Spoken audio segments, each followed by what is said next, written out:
It's Saturday morning in Italy, and you're listening to the Magic Towns Italy podcast. Hi, everyone, and welcome back to the Magic Towns Italy podcast. Hello, everyone. Hi, Anna. Hi. So, today we are talking about a question a lot of our listeners ask. Where do expats in Italy live? Indeed. And we're not just going to talk about large cities like Rome and Milan, but also smaller towns where the general expat concentration is high or rising, and also about special pockets for Americans, Germans, Dutch, and other nationalities. This is something that we are adding to the Town Explorer, and I think it is one of the most revealing ways of looking at Italy, not just how many foreign residents a town has, but which nationalities are actually shaping it, where their presence is deepening, where it is fading. So, yeah, I find it really interesting. So, if you just rank towns by the number of Western expats, you get the picture you're going to expect. You have Rome, Milan, and Florence at the top. You have Turin, Bologna, Venice. That's still where the bulk of people are. Just talking numbers, only Rome and Milan have more than 10,000 expats, followed at a distance by Florence. And then you have some more of the usual names in the top 10, like Turin, Bologna, and Verona. Yeah, so the obvious story is still true. Big cities are the main gateways into Italy. Yes, but it gets interesting when you start looking just below the top tier. One name we talk a lot about these days is Lucca. Lucca definitely punches above its weight. It has become a magnet, especially for British and American citizens. And Lucca is a good bridge between the two words we are talking about today. It's not a tiny Eden village, but it's also not Rome. Definitely not. And the story we're talking about is not size related. The question we're trying to answer is not necessarily where are the most expats, but where does a nationality really show up on the map? Yeah. So what we found is that Italy is a lot of different maps laid on top of each other, like a Dutch map, a British map, French border map, a Russian luxury map. I mean, Yeah, a lot of different ways to look at the country. And perhaps the best way to explain what we mean is to start with a village that almost nobody outside Liguria, that's northwestern Italy, would guess. The town's name is Airole. yeah, Airoli is a small medieval village near the French border with steep streets, olive terraces. You feel the sea, the mountains are both close. France is, I mean, just around the corner. It has only about 400 residents, I guess, right? And yeah, there's Yes. something unique about it. And the first modern chapter of Airole's foreign revival was caused by a Dutch painter, Herman Gordon, and the Dutch sculptor who's known as Ondine. A few decades ago, they found the old center. When it was run down, they restored the house and then they brought in their friends and the other artists and eventually more Northern Europeans. And sometimes we talk about critical mass in expat circles. And this is the phenomenon that we're talking about when a few expats become a magnet for a larger expat population. Yeah, I love that because it gives the numbers a soul. Airoli isn't just a place where the Dutch happen to be overrepresented. Like in a town where about a third of the inhabitants are Western expats, the Dutch are more than half. And in a place this small, even a small group can shift the whole The vibe. feeling of the town. Yeah, Yes, in a good way, of course. absolutely.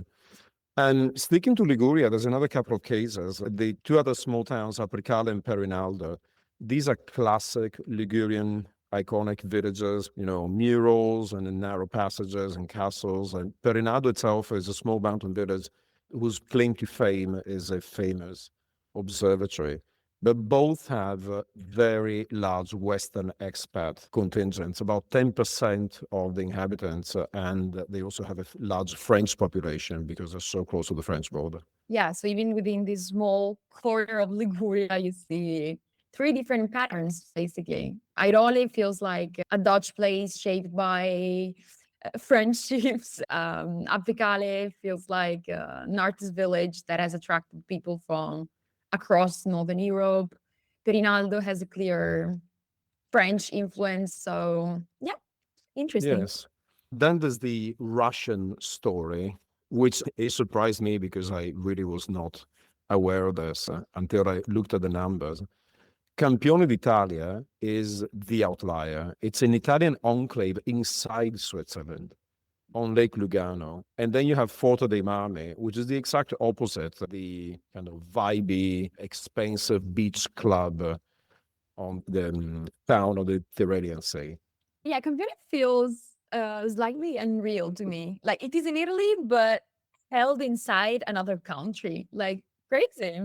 More than 10% of the population is Russian. We are talking about almost 250 people in a town of 1,700 people. Porto dei Marmi instead, you get it immediately. You know, the sea, the boutiques, both places attract lots of Russians. Yes, rich Russians in Yeah. numbers.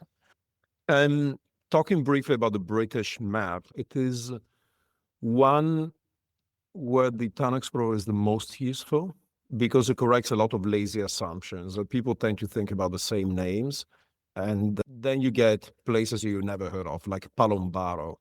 This is a mountain village in the Maiella National Park in Abruzzo, which even most Italians have never heard of. But when 1 out of 20 residents is a British national. As in many towns in Italy, the British community is well established, but shrinking, I would say. Since Brexit, the data shows a small decline in British expats across the country, in contrast to the rise in American expats. Indeed. This brings me to another town in Ciodacqua, another town that very few have heard of. And yet, you might be surprised that it is the town in Italy with the highest percentage of American expats.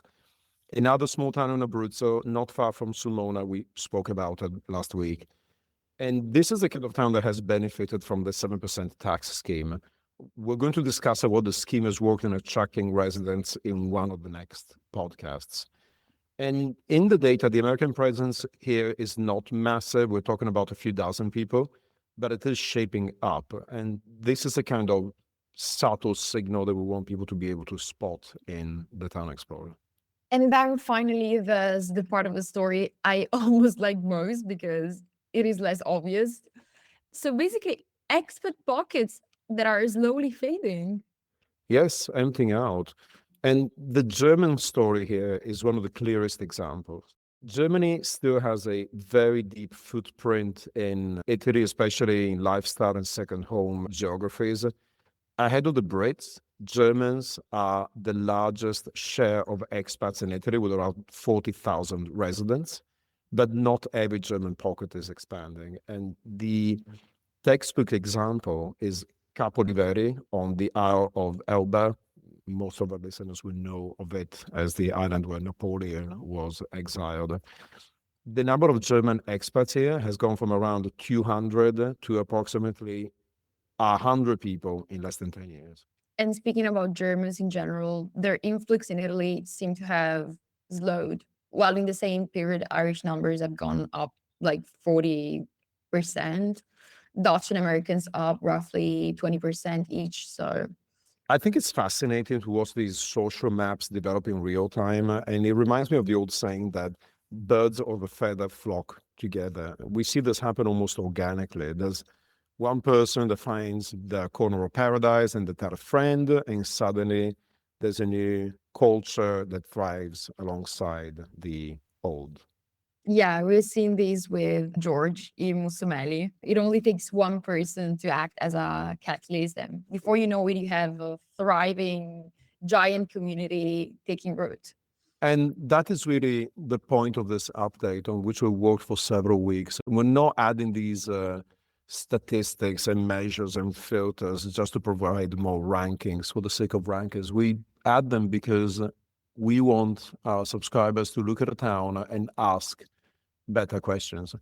And actually, Anna knows we were talking to someone, one of our subscribers today, and we told him as a preview that he'd soon be able to search for the towns that have the most expats. And his answer was, good, so I can avoid them. So the bottom line is we are giving you the ability to find according to the criteria that matter the most to you. And then what you do with this information depends on your own priorities. Yeah.